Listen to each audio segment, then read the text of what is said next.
Chair घेऊन chair अखिल विश्वाला शांतीचा संदेश देणारे महाकारुणिक शाक्य सिंह भारतीय घटनेचे शिल्पकार विश्वरत्न महामानव डॉक्टर बाबासाहेब आंबेडकर यांच्या 135व्या जयंतीनिमित्त आपण जमले आहोत. मी आपला अधिकचा वेळ घेणार नाही, कारण त्या मुलींना मी बरेच पाहतो आमच्या भूमिकेने एवढ्या सुंदर मध्ये त्यांचं जे लेझिम पद्धत किंवा त्यांचे जे नृत्य आहे त्यासाठी तयार आहेत. त्या जेव्हापासून पाहतो त्यांचं सादरीकरण होणं खूप महत्वाचं आहे. म्हणून मी 5 ते 7 मिनिटांमध्ये या ठिकाणी बोलण्याचा प्रयत्न करणार आहे, अधिक वेळ घेणार नाही. खरं तर डॉक्टर बाबासाहेब आंबेडकर यांची जयंती संपूर्ण जगभरामध्ये आज साजरी होत आहे. जवळपास जगातल्या 192 देशामध्ये विश्वरत्न डॉक्टर बाबासाहेब आंबेडकर यांची जयंती साजरी होत आहे. आणि ही जयंती साजरी होत असताना या जयंतीचा जर आपण भारतामध्ये अभ्यास केला तर भारतामध्ये ही व्यक्ती कशा पद्धतीने साजरी होते, भारताचा अभ्यास केला तर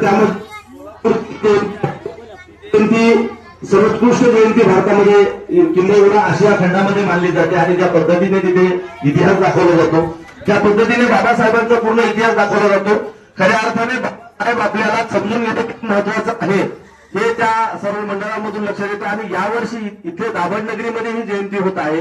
या जयंतीचं सुद्धा वैशिष्ट्य असं आहे की ही जयंती पूर्णपणे महिला मंडळांनी आयोजित केलेली आहे. हा अत्यंत अभिमानाची ही गोष्ट मला वाटते की महिला मंडळांसाठी आपण एकदा जोरदार टाळ्या वाजवल्या पाहिजे, कारण महिलांनी पुढाकार घेऊन या जयंतीचं आयोजन केलेलं आहे.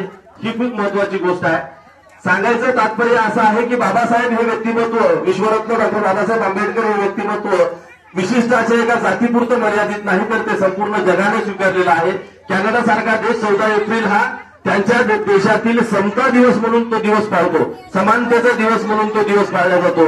म्हणजे जगाने बाबासाहेबांची नोंद घेतली. जगाच्या अनेक विद्यापीठामध्ये डॉक्टर बाबासाहेब आंबेडकर शिकवले जातात.